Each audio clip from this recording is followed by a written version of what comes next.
Welcome to the 3Haunted podcast, where we bring you all things horror, supernatural, folklore, mythology, and all things that go bump in the night. Hey, what's up, guys? I'm your co-host, Kevin, K-Daddy from the Dirty South, the ATL, Hotlanta, Georgia.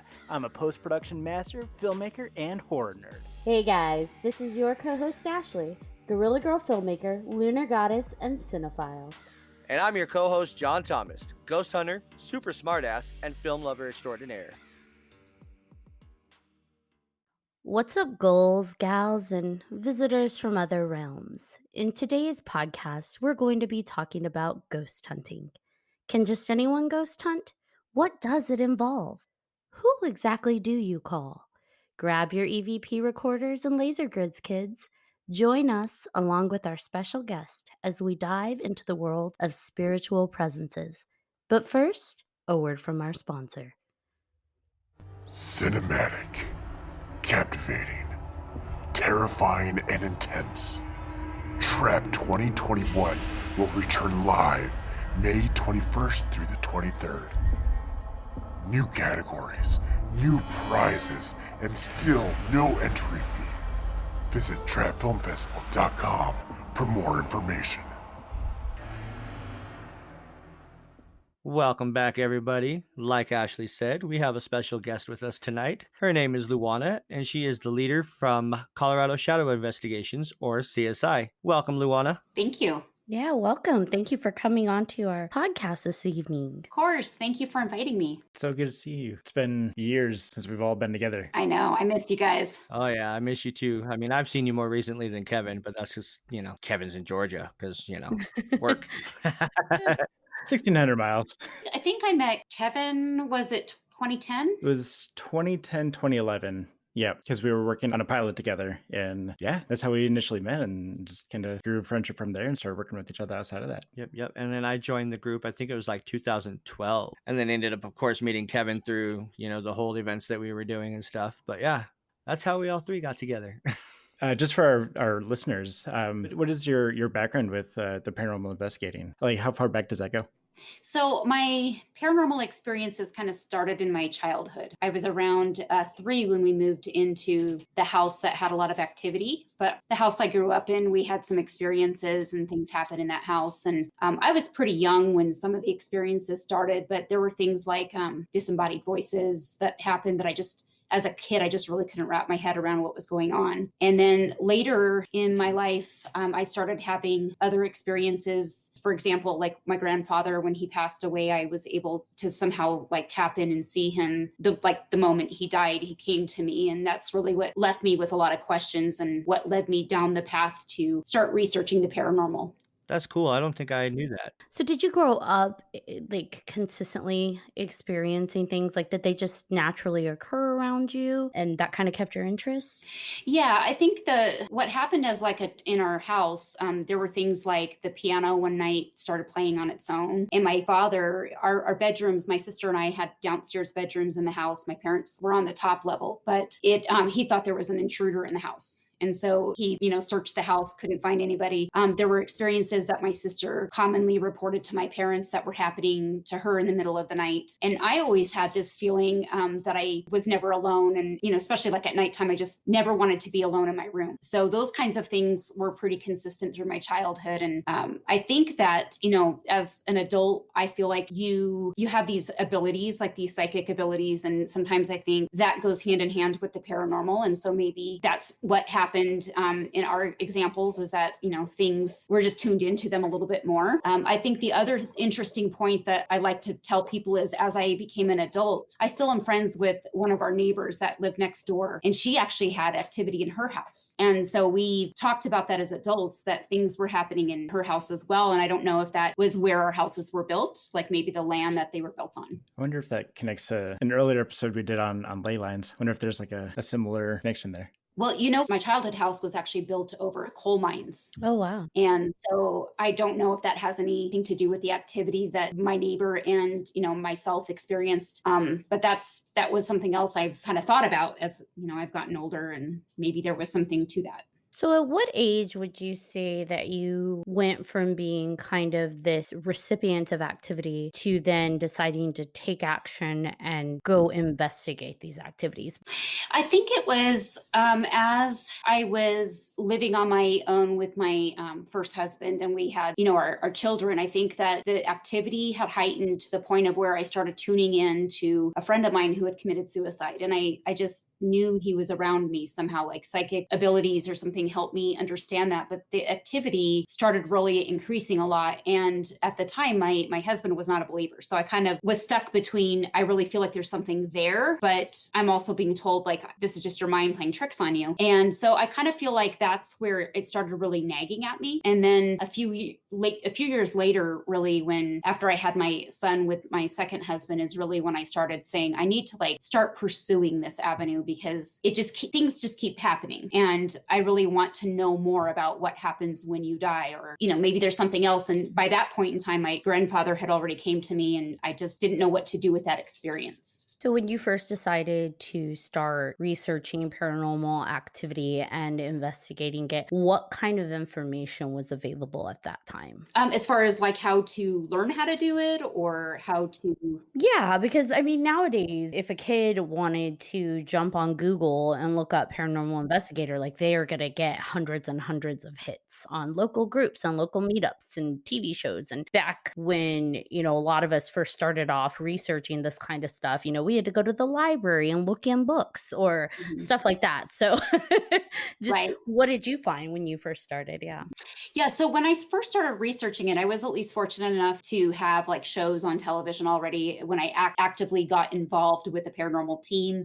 So I kind of had watched some of the shows to see that. I think if you back up a little bit further in what went into trying to like wrap my head around all these different areas that the paranormal covers, and of course I kind of wanted to pursue the ghost hunting avenue. But even as a kid, like I had books. National Geographic actually was one of the first books that introduced me to more of like the astronomy. And like at the time there were articles in that book that were written about being able to astral project and things like that were fairly new concepts at the time that I was reading them as a kid. But I was probably 10 years old when I started reading those books. When I started getting involved with like I want to investigate, Ghost Adventures was probably the first show that really captured my attention. And so I got to see their method of doing things, and that's kind of how I learned like, okay, if I'm going to start out, I want to mimic what they're doing, and I'll get my EVP recorder like they have. And so I kind of mimicked a lot of what I saw on the television shows. And then eventually I kind of found that there was a whole different style that awaited me that I just needed to tap into. That wasn't something that you could just mimic on television. And on that note, I absolutely love the way that she investigates. It's completely opposite of how Ghost Adventures was. It's respectful, it's personable, it's great. And I've learned a lot from Luana when I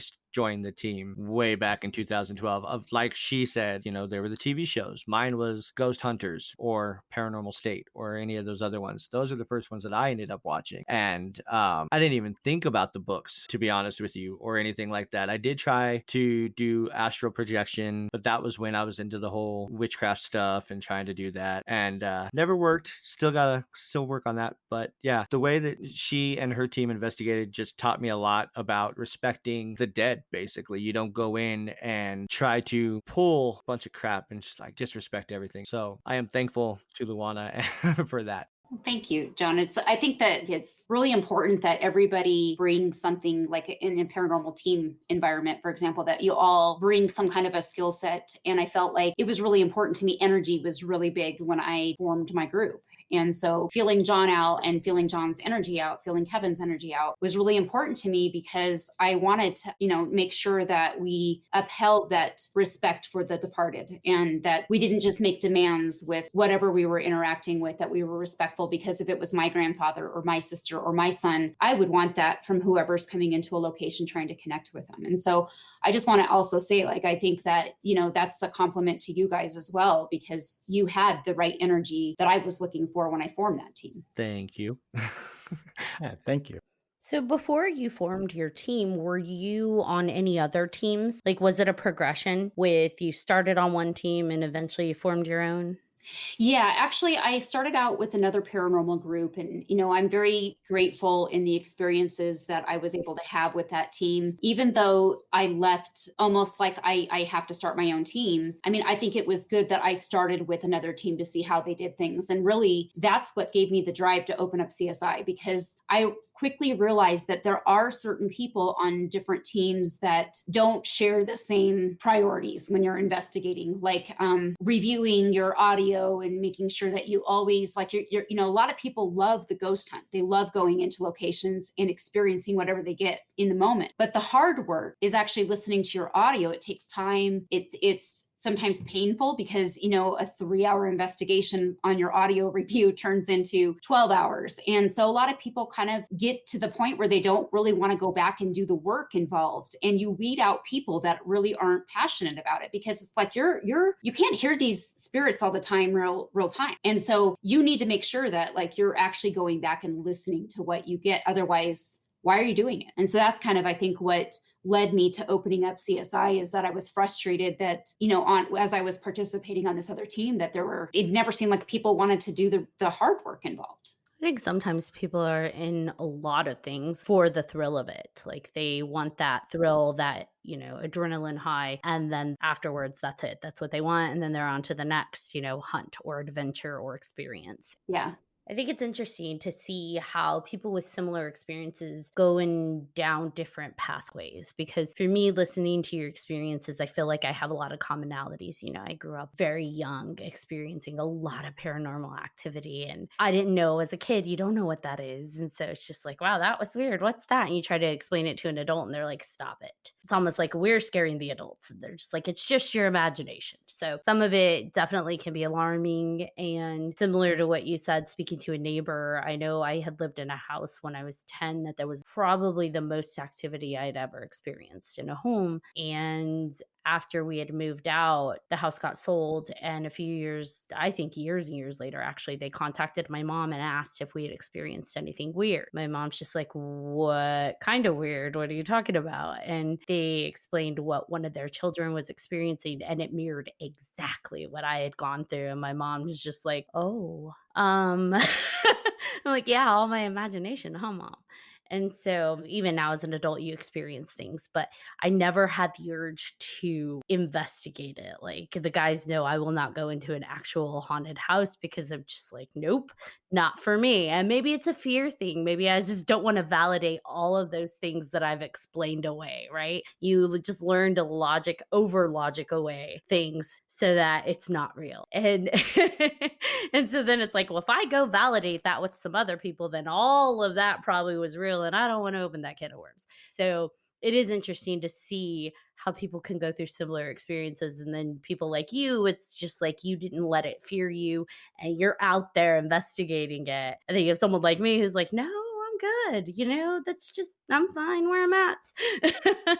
Yeah, it's a good point, because I think that sometimes, kids, I think are more in tune when they come into the world, and they land on those, I always say, like the psychic channels so much easier than, as adults, we kind of lose that. I think my opinion at least is that we're conditioned by society that you are making things up, or this is your imagination. It's not real. And so you shut things down. And I think that, it's what was interesting to me is like when my grandfather, I had this whole experience where the moment he died, like he came into my room and he just like put his hand on the side of me. And I know why he did it. He was sick at the end of his life, and I went to go see him in the hospital, and I'll never forget his view of me. Like I was so upset that he was all hooked up to tubes. And I think he just wanted me to know, like, I'm okay. Like, don't worry about me. I'm okay. I'm at peace, because I felt his peace.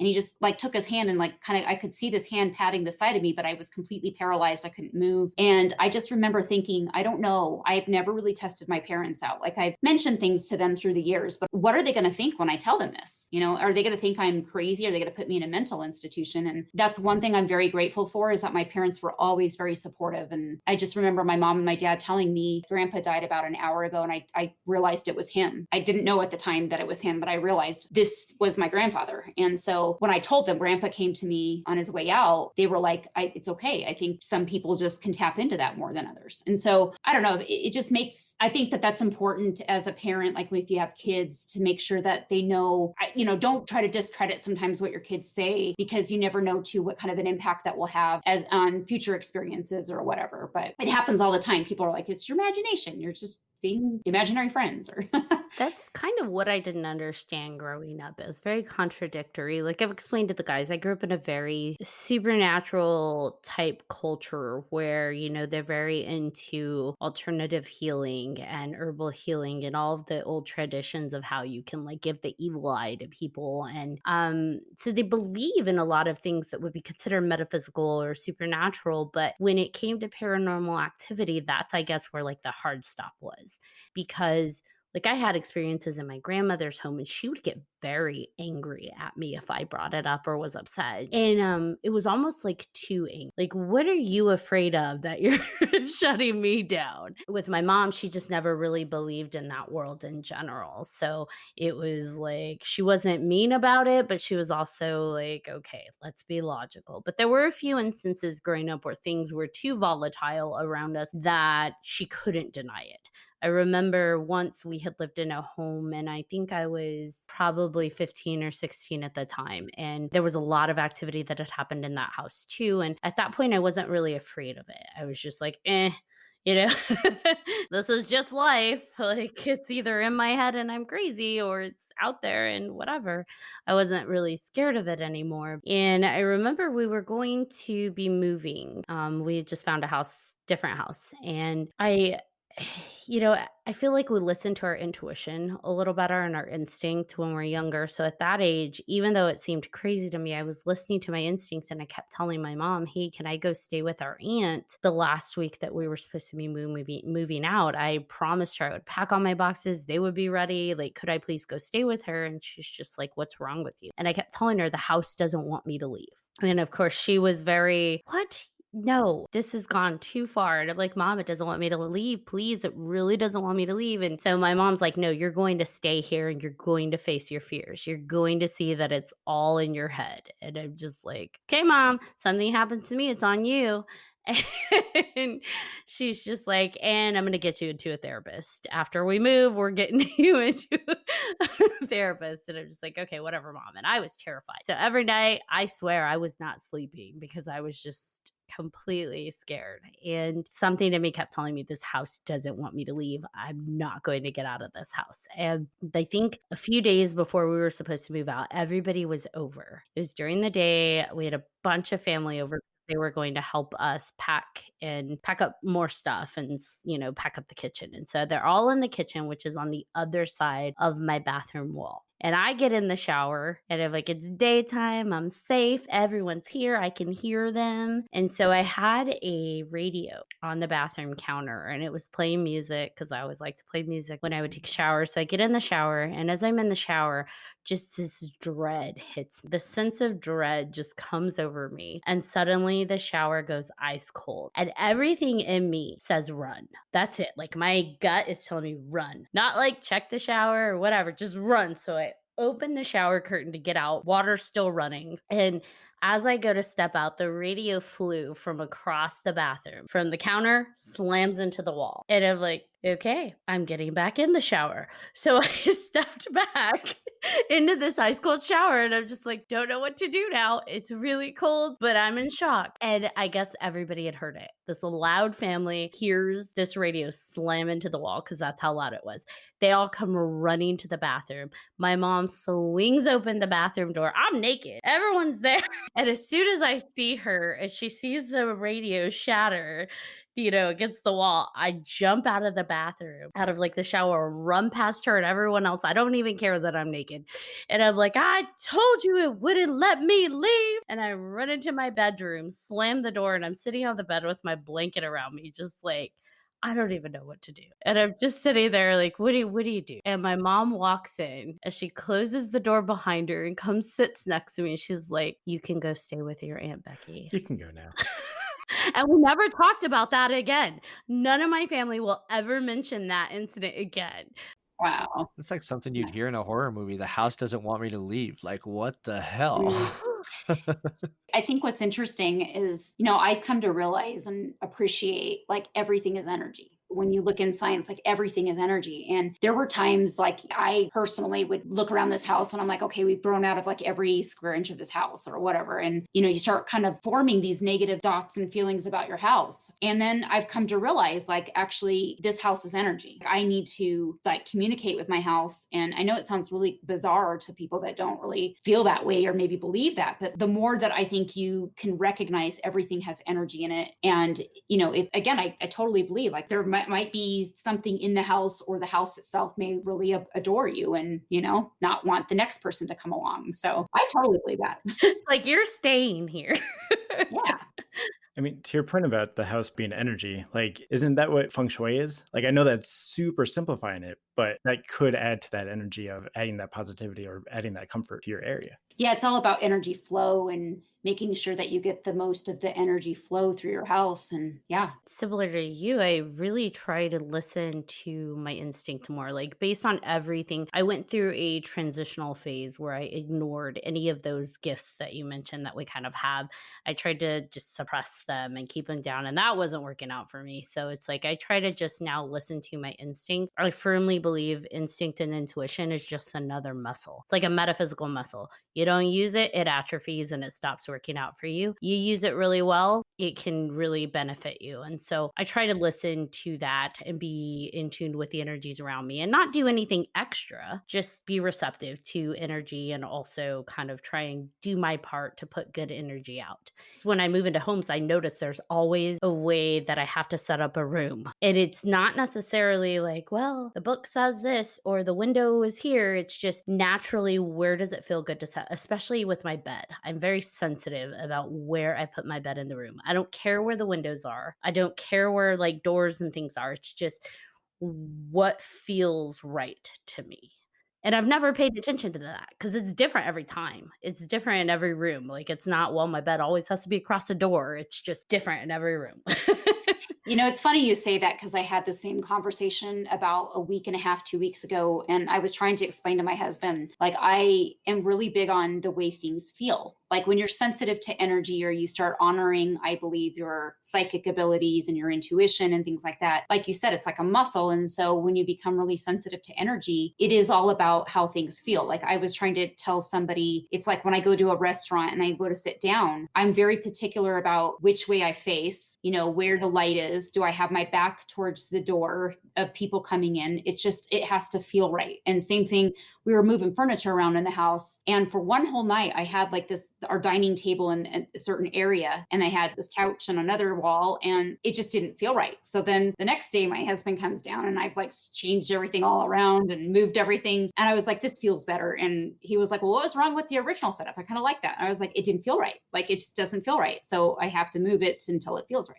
I'm the same exact way, Yeah. especially with restaurants too. Like, I feel that so much. It's like I have to pick just the right seat of where I am. And usually I don't like to be seated with my back to the door either. But I know when we were in Sedona, I actually sat in a chair with my back to the door facing the group. I was just going to bring that up actually because I just realized that. Yeah. Yeah, and it was out of my typical, but that's just where I think there was so much energy going on there, like just with the town itself and then our energies being kind of magnified, that the idea of sitting in the circular booth with people right on either side of me was overwhelming. So it was just like, you know what? I'm going to sit in this chair outside of the circular booth. I don't care if my back's to the door because I just can't take any more energy right there. It was almost like an energy claustrophobic type thing going on, claustrophobia. We had just gotten back from hiking. Yep. And yeah, wow. I was on overload. Yeah. So the idea, honestly, when we walked up to that booth and they pointed to the circular booth. I'm like, I can't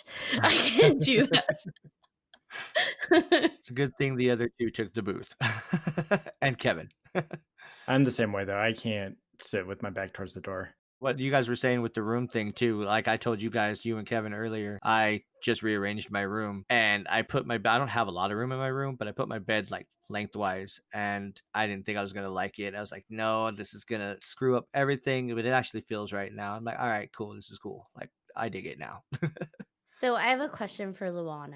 What makes the difference between a paranormal investigator and someone going to check the other room for activity that they believe may be a ghost? Like if I'm in a house and I know I've got some weird stuff going on, I hear a cabinet opening and closing, and I'm like, yeah, there it goes again.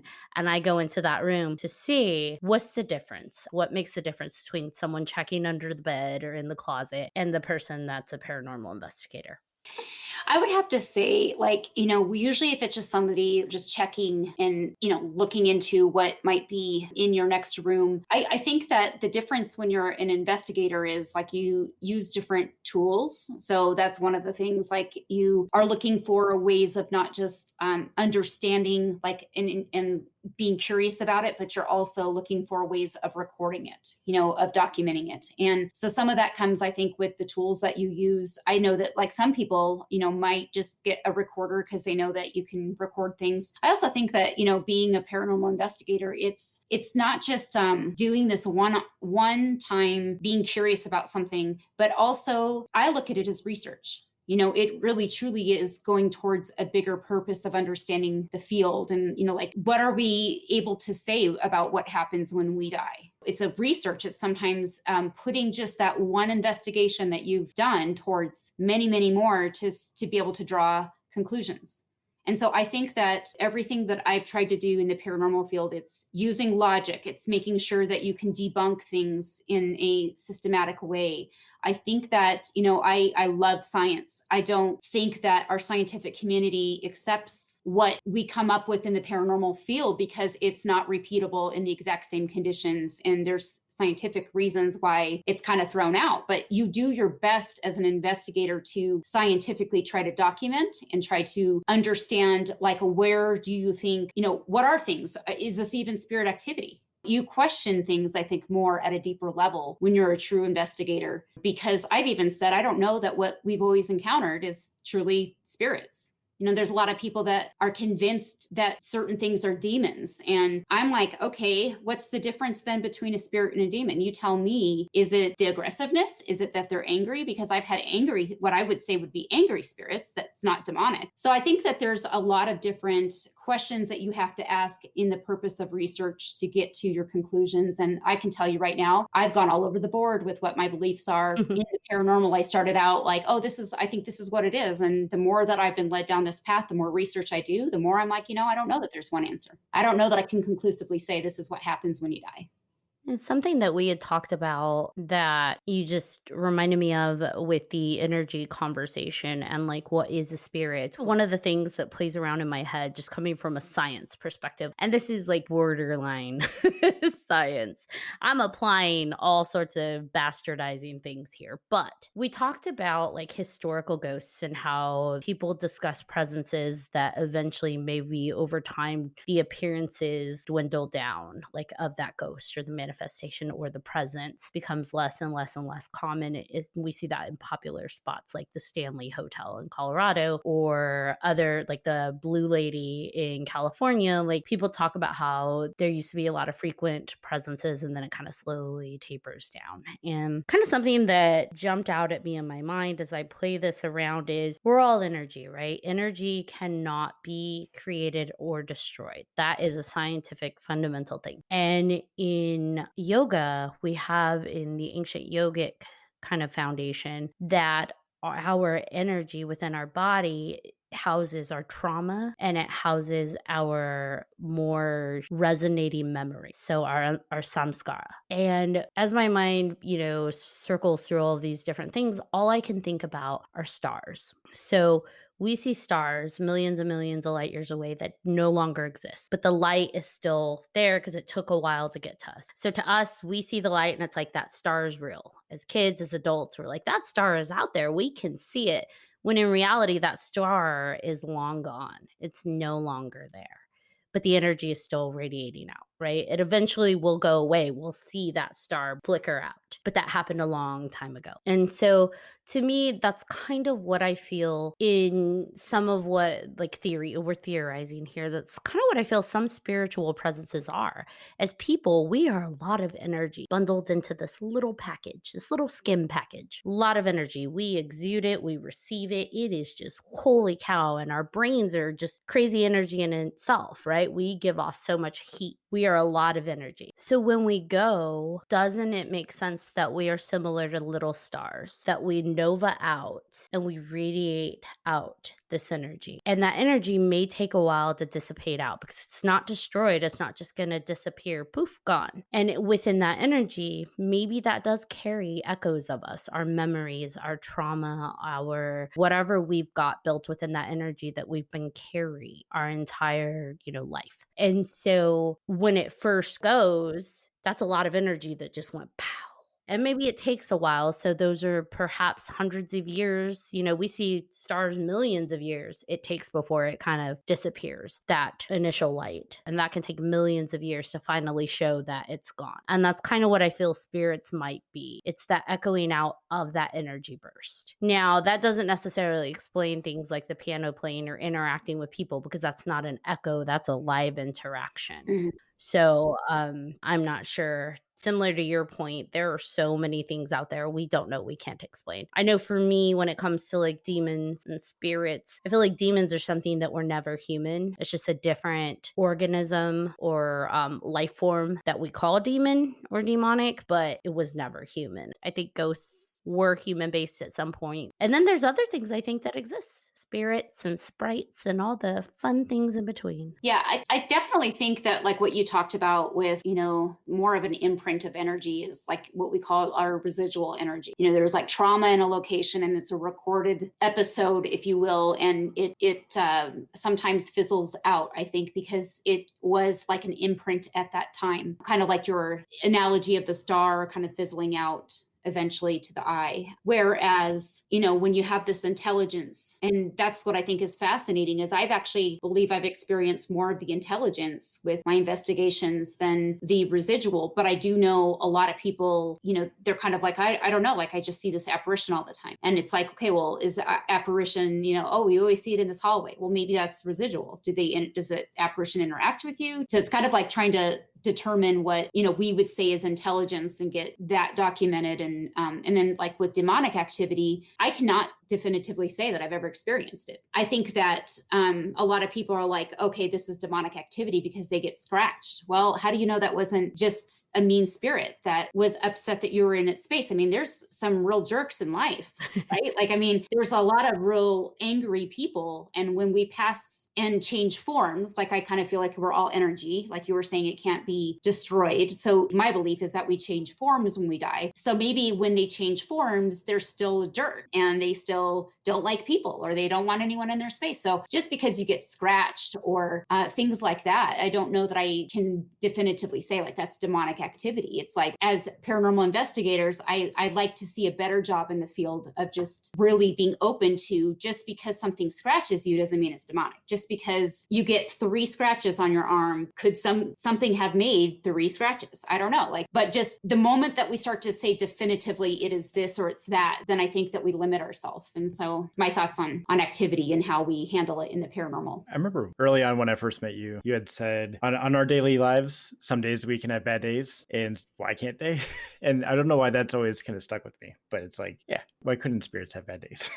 Yeah, and I think a lot of it has to do with, I think people kind of interpret it that way, again, because if you watch the shows and you watch Ghost Adventures, everything is demonic. It's like they're going into really dark locations. They're experiencing very heavy activity, very negative activity. And so negative then has translated to this must be demonic. And I'm not saying that I am challenging anyone's, I never like it when people are like, oh, you know better than I do. Like you have to experience things, right? So I'm not saying that they don't have a sense of this is truly demonic to them. I just think that when people watch those shows, and let's be honest here, sometimes for television ratings, they are going to look at shows that will be darker in nature or things like that. So I think, for ratings, sometimes things are portrayed like they want what will trigger some kind of emotion, whether it be, ooh, that's scary. And so I think a lot of like what Ghost Adventures does is truly, going into darker locations that have been known to scratch people or push people or things like that. And so I think that your general audience kind of draws conclusions based on that. And it becomes, every time I'm investigating and something happens like that, it must be demonic, maybe because the television shows maybe have portrayed it that way. And I'm not saying, like, I want to be clear that I don't ever want to speak on behalf of what other people experience while they're on investigations. I think there's just a perception that sometimes when you have those things happen to you, it must be demonic.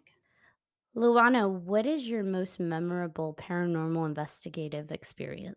My most memorable paranormal investigative experience. I'm going to actually go with, there was a residential case I did in Manitou. And I went into this house on 3 separate occasions because the homeowner, her house had burnt down in the fires in Colorado Springs. And so she was renting this house temporarily until they rebuilt her house. And from day one, she felt like she was pushed, had her hip broken, couldn't go upstairs. She was confined to a wheelchair. There was just, I think the reason why this was the most memorable is I have never been in a location where there has been so much audibly happening that I could hear without my recorders. And I heard male voices. I picked up female voices. But what was the most interesting was that I went upstairs into one of the bedrooms, and there was like this little weird door up in the closet. And so I was down on the floor, like looking at this door and kind of investigating what it was. And we had a recorder going, and I was with 2 other people on my team, and the homeowner was standing by the door. And she ends up at the time that she heard it, we all heard it audibly. This little girl laughs, and we picked it up on our recorder. And so we went back and the homeowner said, "You heard that, right?" And so we said, "Absolutely." We all audibly heard it, but we had also picked it up on the recorder. And that little girl today is still with me. She actually goes on every investigation with me.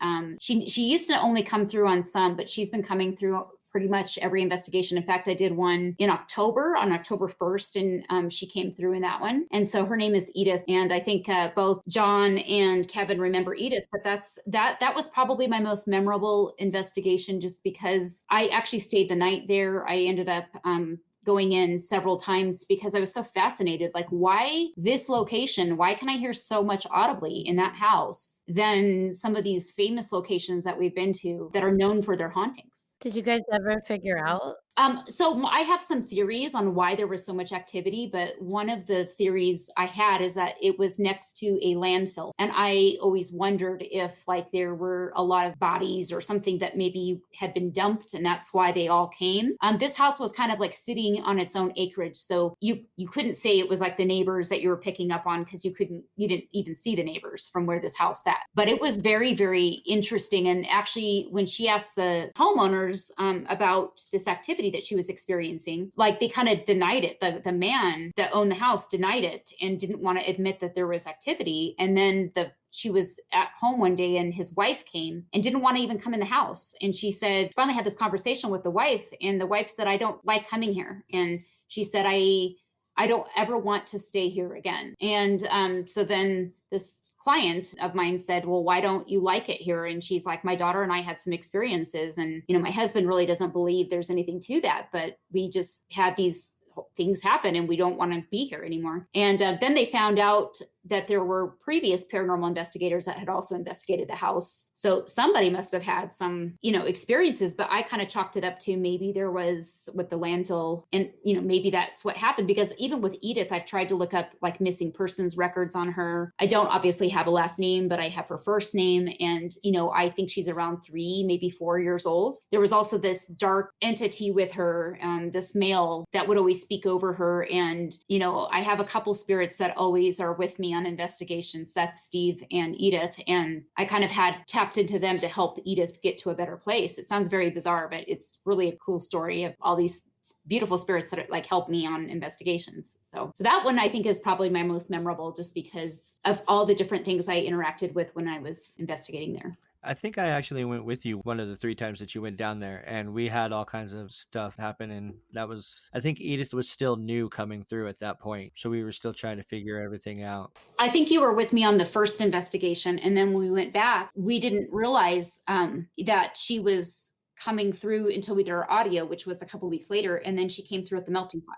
And that's when I was like, okay, I knew she had followed me from the Manitou location. Right. Right. Yeah. Because this was the house with all the rooms that kind of like went in a circle-ish. It's like a 7,000 square foot house. Yep. Yeah, Yeah. a very big house that just didn't make any logical Yeah. sense either with the way that they built. They just kept adding on, but you'd have to go through like a bedroom to get to the bathroom and then continue through the bathroom to get to something else. It was kind of a bizarre layout. Right. It kind of reminded me of the Winchester house, basically, in that concept. So I see Kevin was kind of going to go there.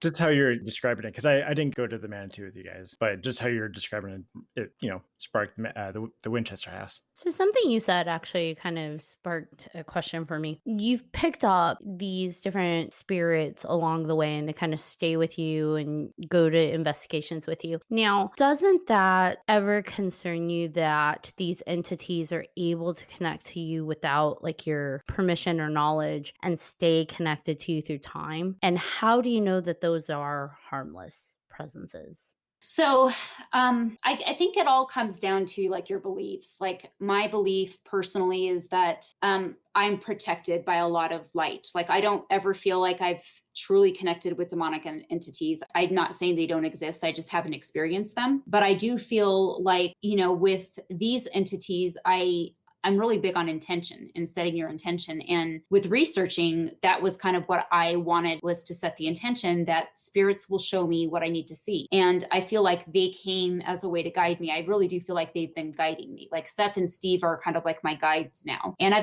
have a really close, like intuitive friend, Trenny, who she's just amazing. Like she gets to another level that I've never seen any other intuitive get to. And actually, I just had a reading a few weeks back, and both Seth and Steve came through in that reading. And so one of the things that Steve wanted me to be aware of is like, we're friends, like we're okay, like we're friends. And I trust, like out of all of the intuitives, she also feels like they're just beautiful entities. And I think like intuition, like I believe your body gives you signals. That's kind of what I believe is your intuition. Mm-hmm. You either get that instinct that something is wrong, or that your body is communicating, like maybe it's your higher self. I don't really know what people's beliefs are, but like maybe my higher self guides me through my life. And that's how I get my intuition signals. So my higher self is telling me yes or no by what I feel and what I'm experiencing gut-wise. And so when I'm around these entities, I feel goodness. I feel that they are pure. And I'm a very big believer in you create your own reality. Mm-hmm. Like what you look for is what you get. What you focus on is what you get, kind of like law of attraction stuff. But I look for good. And I don't really have a lot of examples, even though there's some angry things or some things that I would say are a little bit darker. I don't really connect with a lot of those kind of entities. I usually connect with these beautiful, wonderful spirits. So. And I want to bring up Seth and Steve again. When we went to Jerome, we were in some of the most haunted rooms. They were basically, I think it was the surgery rooms. I can't remember for sure. But there's these things called crawlers that are there that I have seen part of and heard different stories of. I know Maddie was kind of scared at some point, and Seth and Steve came through the spirit box when we were recording. It just basically, we asked, hey, are you guys here? And they said, yes, Seth, Steve, which was great that they popped up because, they didn't just stay with you. They followed family, basically. And we asked them, are there crawlers in this room? Is everything going to be okay? And they both said no. And it was just, it was cool. It was comforting for everybody, I guess, basically to keep, they were keeping the scary things away, which was cool. So Seth and Steve has definitely followed us. Yeah, the last investigation I do, I have recording after recording after recording of Seth and Steve and Edith as well. But I was trying to explain to the homeowner when I went into the last investigation that this is something that I look at them as like my spiritual, like they help me on investigations. So what I have like a whole methodology I do when I do my investigations, but I usually call out to them and then I ask them, can you help the other spirits or whatever's there, communicate through our tools and understand how to do that. And I have recordings of them saying, I'm helping them understand, and they repeat a lot of what we say to the other spirits. So you have recordings of me saying, can you talk into this device and let us know? And then you hear them repeating what I'm saying to the other side or whatever. But I just feel like that's what their purpose is like to guide, but also they're like my spiritual helpers. If that sounds crazy, but I know Kevin and John, you've seen firsthand like how they come through and how they interact with us, and that they really do help on our investigations to know, is this something that you can handle? Is it something that you can help with? I don't think that's crazy at all. I think that, like you said, our perception is our reality. The only thing that I struggle with is that, like, I think about my experiences as a kid and like what tends to present itself to me. And even my experiences as I've gotten older, it does seem like I have an affinity towards drawing out like the darker, meaner, angrier things, even when I don't want it. Even when I'm like, I believe in the light. And, I call her my meta mama. She helps me if I'm just going through a really hard time of maybe being overwhelmed by this stuff, guiding me through like light work, meditation, and stuff like that, which is absolutely helpful. But I do think sometimes we have an affinity towards things. And why that is, I don't know. Because for me, it's like, I don't feel I was born wanting the dark side of life to appear to me and approach itself to me. But it feels like that's what's consistently been present from young childhood on. Yeah. But then there are people like my meta mama who it's almost like she's got blinders on, like the dark world can't see her and she can't see them, which I guess is good, but it's also, I guess, not good if you're out there investigating something and trying to clear it. But to her point that she's made to me before, she doesn't have to see it to clear it. and which I think is great. But for me, it's like, okay, we understand the purpose of light workers and those who see like the light energies, right? And the lights that draw in the lighter spiritual elements. But what is the purpose of those that are the opposite of that? And not the ones that are seeking it in and drawing it in, intentionally manifesting it like through spell work and rituals and all that stuff. Mhm. But those that are naturally, that's what presents itself. Right. But maybe in my opinion, maybe it's part of your purpose. Maybe it's part of your learning. Maybe it's part of the plan to help you understand things. Like I feel like, why am I sensitive to energy? And I feel like it's a big part of what I was supposed to do in this life, what I'm supposed to be learning. And so sometimes I feel like, even if you're not looking for it, and I say that like when I said earlier, like I don't look for the dark, I connect more with the light. I know other people though go seeking the darker things, right? That thrills them. And so maybe they connect with that more often than the light things. But I think when you don't want it and it comes to you, in my opinion, there's a lot of lessons. Like I think that with, and maybe learnings from that. Maybe that's part of what you're supposed to be working with. Like maybe it's making you who you are with the work that you're doing in the spiritual realm. And that's kind of what I also think, like, I have a lot of dark, like medical stuff that has happened. And why do I get thing after thing after thing? Well, it's part of my journey. That's my belief. I have to do something with these dark episodes that I have. And it's really on my path to help other people. Like that's my belief. So I kind of feel like even if you don't ask for it and you don't really want it, sometimes it's there to teach you or to help you achieve bigger things. It's just so interesting when you start looking at all the different, experiences that people have. And I feel like, as an empath, I pick up on people's energy and their emotions and, people like even the living, just to clarify, like the living just constantly will be wide open to telling you their whole life story. You know what I mean? When you're an empath, like you attract that, and so I get that to a degree, You ever want to just tell people, get it under control? Yeah. I'm tired of feeling everything you're feeling. Yeah, as an empath, that's really draining. You have to really work to block a lot of that so that it doesn't drain you. Because it's just like, metaphysical fairs, for example, walking through that, I always am picking up everybody's emotions and people getting readings who are like talking to loved ones that have passed on and they're crying. And then the next thing you know, I'm experiencing that sadness and that despair and I'm in tears because it's their emotion, but it's like you have to really work at blocking. And So you mentioned that part of paranormal investigation is the equipment you use and going back through to assess what, review what you captured. Now they have made it a whole lot more, I guess, mass people friendly. And I'm curious what you guys think because you all three do the investigation. You've done quite a few, so you're familiar with how it works, how the equipment works. I don't know. I hear EVP, I hear all these things, and it's like, okay, you hit record on a recorder. I don't know. But I know there's a lot of equipment out there, and you know how it works and why it works the way it does. So for me, I have to ask, there are so many apps out there now for paranormal investigation, and I just want to be direct. Is it bullshit or is it legit? Are we talking about the phone apps? Yes, phone apps. I'm pretty sure they're all bullshit. I tend to think that they're more for entertainment as well. I think that like some of them record. I know I've had people on some of the events that I've put on come with their apps, and sometimes it's just like random things, or just programmed in my mind.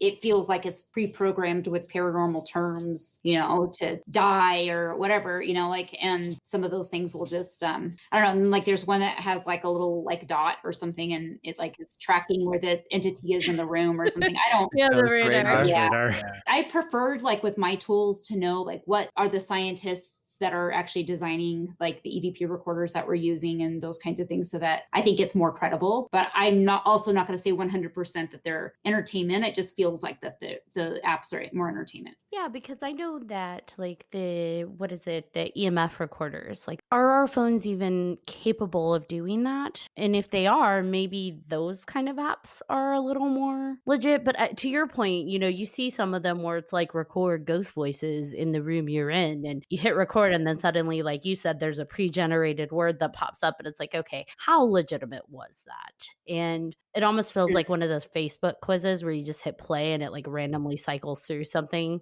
Yeah. Yeah. I think that like sometimes what happens, what was the tool, guys, that would give you the words every now and then that would speak? The Ovilus. The Ovilus, I was never a very big believer in. The only reason why is I felt like it just randomized, like some word would come out. And I know that some people swear by it. They're like, oh, I was, in this one location and it like said something that was very relevant. But most of the time it's like, I've had just these like random things like bean. Bean. Oh, did you like beans? Like, was that your favorite food? Then it's at one of our events, someone came with one and they were like, gym. And they're like, was this a gym that somebody worked out in? And I'm like, what? Like, I think like people try to make sense out of what it's giving you, but I just have never been a big believer in them. I've always told my team, like, if you want to like experiment with it, I'm never going to tell you can't, because that's again towards research, but I just prefer on certain events that we don't use them because I think the credibility goes down. What do you typically use? Like, what's in your bag, your investigative bag? Yeah, the main thing that I like to use, obviously, is my recorder, my digital recorder. And the one that I have does record at a lower frequency than your ears can process. So that's where a lot of the spirit voices that we record will come into. My digital recorder is just a must have that records everything. And then I like to take different kinds of EMF meters. So I have what's called a REM pod that I'll set up across the room with an antenna on it. I have some digital and some analog ones that I use just to look at the, electromagnetic fluctuations or content, just to see if there's anything there. And sometimes if you get some activity, you can try to, see if you can get them to light it up and then shut it off and kind of experiment visually with it. So that's why I like to use those. My favorite tool, which was one that I was most skeptical of when I first started using it, is the spirit box. And so I love the spirit box. I don't use it the way that like a lot of the TV shows use it. I feel like I dial my guys in on AM, but it's like a little radio and it scans the frequencies of the radio, and it only lands on each frequency for just a split second before it moves on. So usually the reason I like that tool is because when you're asking a question and they're coming through, you hear their voice real time, and you can actually hear how many times it's already gone to the next frequency. When their answer comes and it's already crossed over to 4 frequencies, then it's not just that one radio station. So I always use the fastest scanning rate. And that's where I have like literally conversations with Steve, Seth, Edith. So that's probably my favorite tool. And if I can touch on the spirit box, like I was so skeptical on that thing from the get-go. And just because it's, I heard you're scanning through radio frequencies, and it's like, how do you know you're not hearing like blurbs from a certain radio station or whatnot? And which is why I like that you use AM, because it's harder,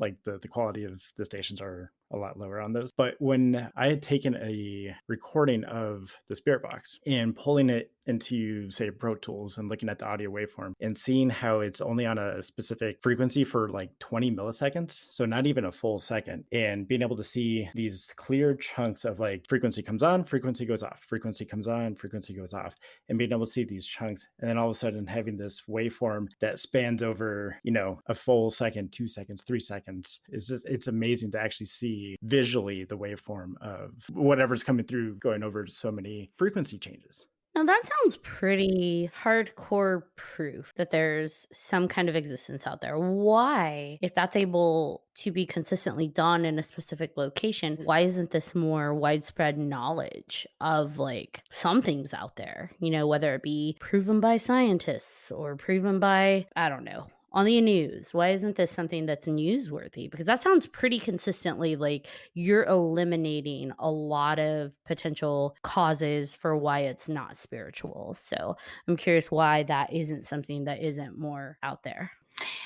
I don't know if you guys have thoughts on that, but I kind of feel like, we do see it used on a lot of the ghost hunting shows. And I think that everyone has, I don't know about anybody else, but I know from what I've seen on television, like they usually are just looking at FM because FM can go so much faster than AM. And so, they do use it in a lot of ghost hunting shows, but because it goes so fast, they're lucky if they get one word, right? You might get one word responses. Whereas I think that just experimenting and trying different settings, maybe people haven't even started to explore where things work for them. And so that's where I kind of like, I'm going to mix it up. I could have gone with FM, but I decided to go with AM. And so I've had people like after they listen to my recordings and they hear my name coming through, my name is Hawaiian. So if I have a radio station in Colorado, the likeliness of hearing Luana on the radio is going to be really minimal, if even existent, right? So I kind of like, people have reached out to me and said, what stations do you use? What speed do you use? Because I think that people just haven't experimented enough on different things. They see it on FM on television. And so that's what they go with. Well, you get one word responses and it's like, wow, it's a big deal on the TVs. But when you actually hear like the actual conversations, it maybe people haven't experimented enough with all the settings and really found where they dialed spirit in. Now, the equipment that you use, is this made specifically for paranormal investigation, or is this something that was created for other fields that you incorporated into paranormal investigation? The actual boxes that I use are from different scientists that have made them available for more investigative purposes that stemmed from the original person that designed it, like with the Frank's box, actually heard his deceased son coming through this box. And it was more of an engineering tool that they had back in, in his time, he was just experimenting and was building these things and could hear his son, or at least he claimed he could hear his son. And that's happened with a lot of the people that have built these tools, had personal experiences like that with their deceased loved ones. And that's why they've made them available for paranormal research. Is there more equipment that's been made for paranormal investigation? Like with the EMF, I have to believe that maybe started somewhere else to find magnetic frequencies and now is incorporated in, but I haven't been on a ghost hunt like that. So I don't know what type of equipment you use other than what I've seen on TV and what John has shown. Yeah. With the EMF meters, those are always something that had started more in the science realm, especially for finding water underground and things like that. Water carries EMF. Same thing with dowsing rods.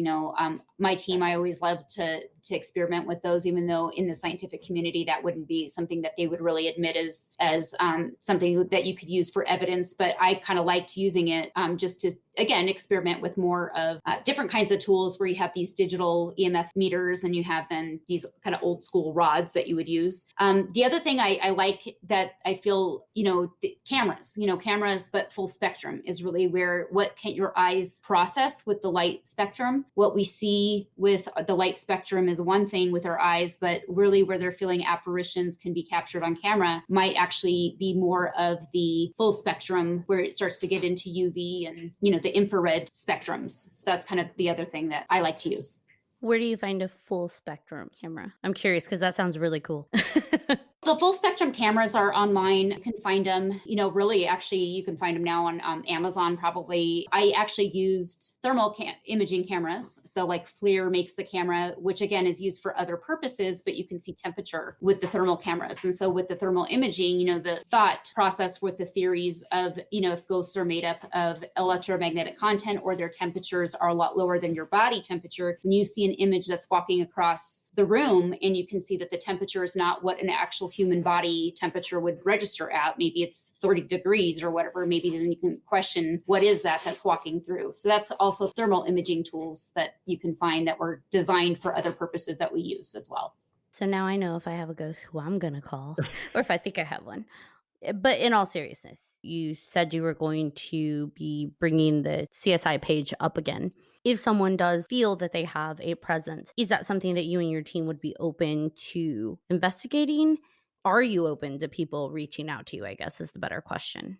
Yeah, I think that, I'm always open to people contacting me. I still have my Facebook page up for Colorado Shadow Investigations. Eventually, I'll get my web page back up. I just, sorry, my dog just kind of crazy. With the web page, I shut it down with my medical stuff, and I'm kind of limited anymore with residential cases that I'll do, just because I take on too much. I know that I take on too much. So if somebody was really scared and wants me to help them, I'm never going to tell somebody I can't. I might just have to make the decision of whether I think I can do it or if I can get another resource to do it. So I encourage people, definitely reach out to me. I will have my team back up and running it at some point in time. I just need to get through a few more little medical bumps along the way. And then once I get through those, I'll definitely be up for events again. I want to do public events so that people can actually try to experience paranormal activity for themselves too.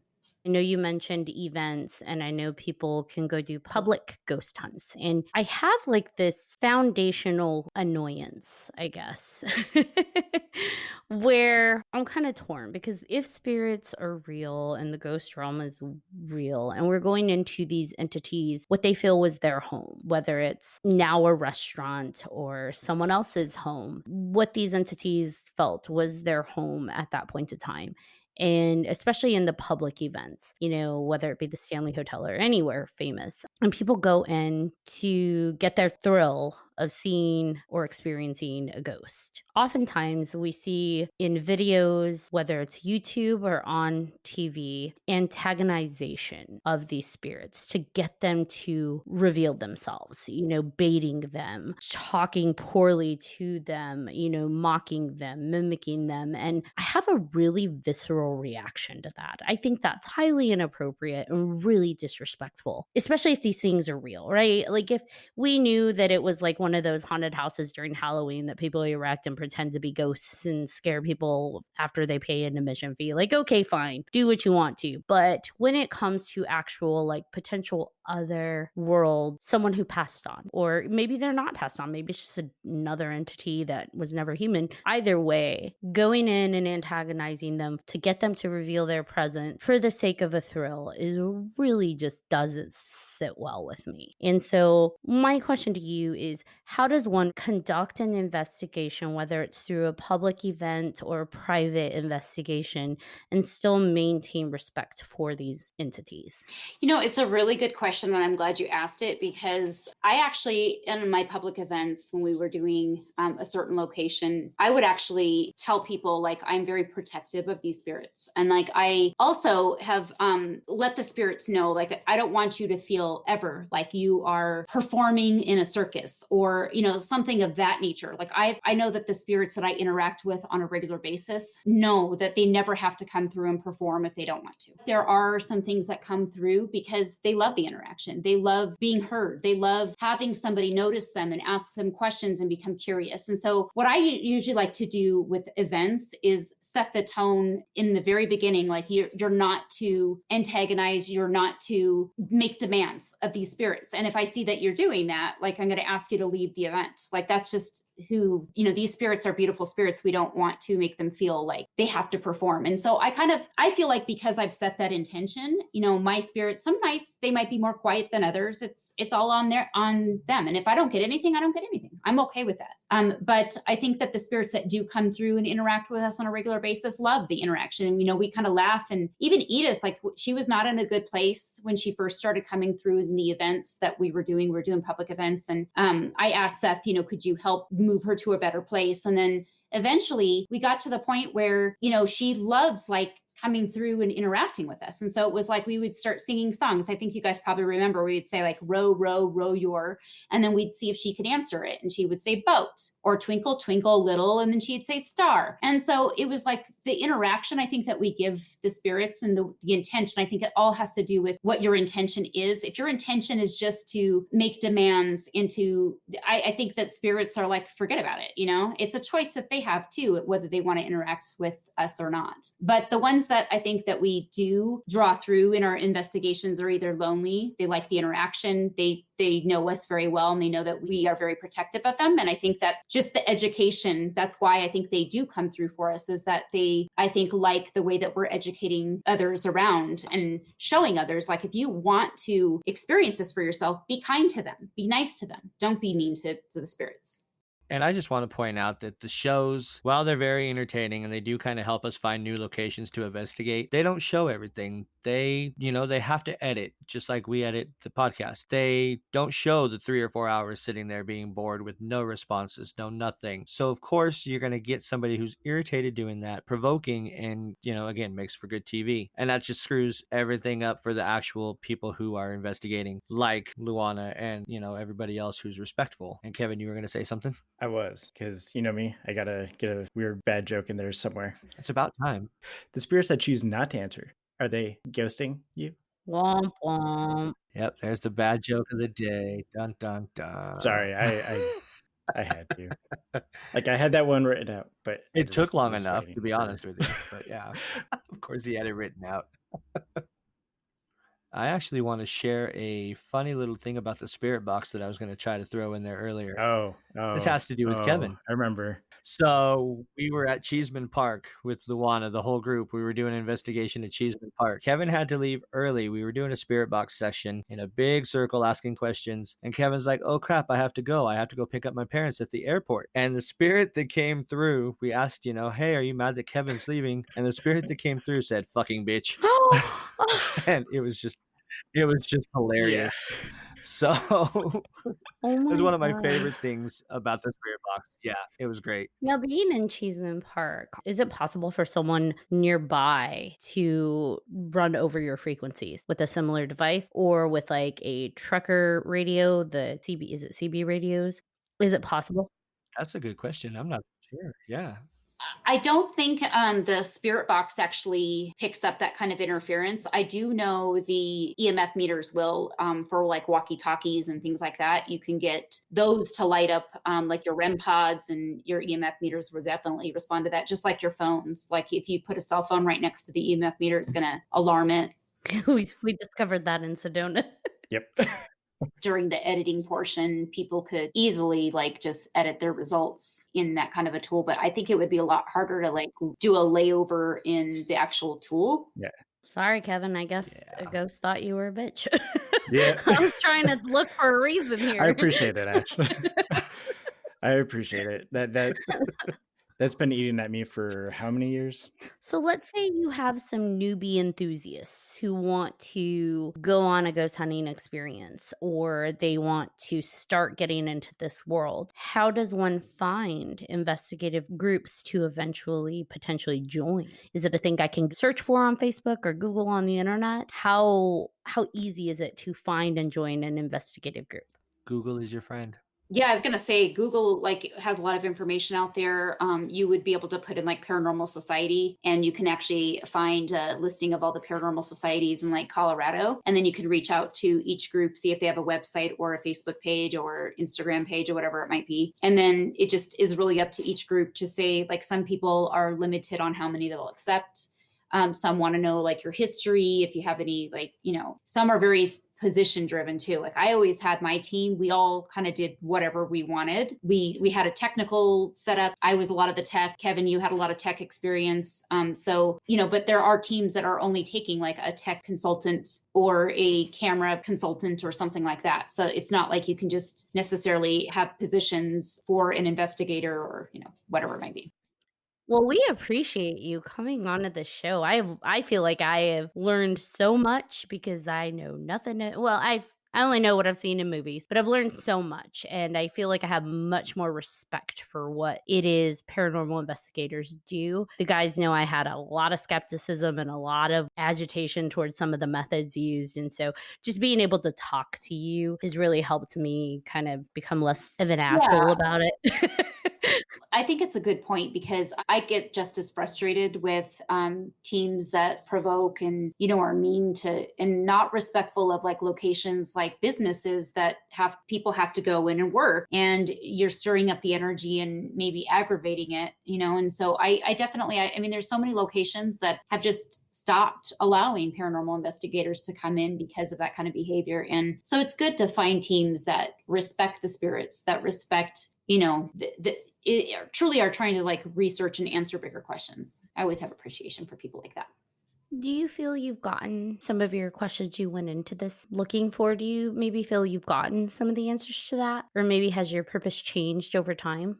I think my purpose has definitely changed. I think, going into this, my purpose, I think when I first became an investigator is just to have proof that, spirits exist. And I think my purpose along the way has really shifted into understanding like what the bigger purpose is as we're here and beyond just our physical world, and so it's like every time I think I might have an answer, I have more questions, and maybe I haven't really gotten the answers that I was hoping to achieve. And that's okay. I'm okay with that because it just keeps leading me down these paths and opening up my mind to different possibilities. So I think that, as long as I'm alive, I'm always going to be looking into the paranormal. I love that I've connected with the three spirits that, surround me all the time. I actually, I have boundaries. I don't like turn my equipment on in my house. I separate, what's investigative. And I feel like I've, from what I do in my personal life, but I've also feel like I've connected with these spirits in an intuitive way as well. And so I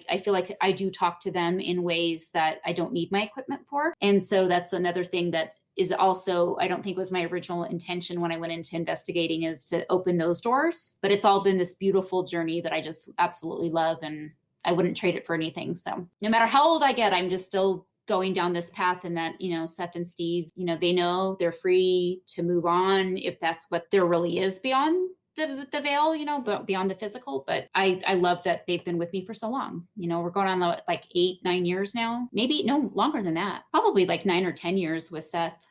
So I appreciate how honest and like just open you've been with us. I mean, this can be one of those things where people are hesitant because we don't want to be judged in a certain way externally. And so I really appreciate how just open you've been. yeah, you're welcome. I think the more that we can just, kind of educate people. And I think the other thing that's helped me, is I don't do what I do to prove to anybody that ghosts are real. Like that's the other thing that I think is just, I really want to help people understand is I do this for me. If anybody, learns something or experiences something from that, that's great. But like, I'll never do it just to prove to you that ghosts are real, because that's not what I do. Luana, is there anything else you may want to say to anyone listening in terms of like the spiritual world or paranormal investigation? No, like I said, I'm always open to people, come to my page. I mean, I haven't updated it in a while, again, for medical reasons, but I definitely will be back on doing that soon. Reach out. Sometimes I'll look at the messaging too on Facebook. If somebody needs to send a message, that's probably the easiest way until I get my website up and running again, that they can contact me. I definitely I'm always up for just even, I've helped, I've gone into a lot of the education, like in the schools. The schools have actually invited me for career day, which I thought was really cool.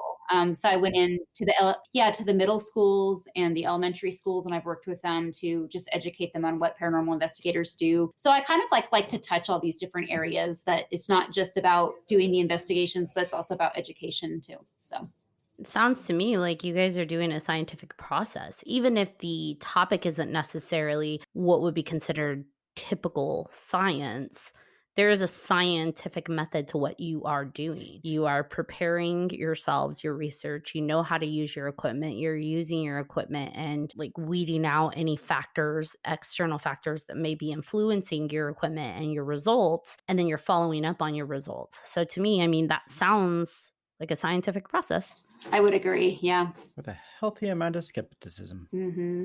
And the other thing that I would encourage people to do is to really start trying to, I know quantum physics is like really overwhelming, but I think the more that you kind of learn about the science and quantum physics, it helps you understand that not everything, I mean, we've been trying to wrap our heads around quantum physics for 100 years. And so I think that when you start looking at this box of science that like our Western world likes to kind of make everything fit into, even with quantum physics, that's not working. And so I think, if you get a different result if you watch the experiment than if you look away. And so I just think that's a good reminder that not everything can always fit into the same model. Well, I do want to tell Seth, Steve, and Edith I said hello. And Dot, that was for you. That was for me, little Dottie. But again, thank you so much for coming on, Lou. It was fantastic to have you. I love hearing what you had to say. And thank you to all of our listeners who are listening to 300 Podcasts. I am your host, K Daddy. I'm John Thomas. And I am Ashley. And if you have any questions, comments, or even suggestions for future episodes, please email us at 3hauntedpodcast@gmail.com. And if you haven't done so already, be sure to follow us on all of the social media and remember to hit that follow button. You never know what's going to happen next.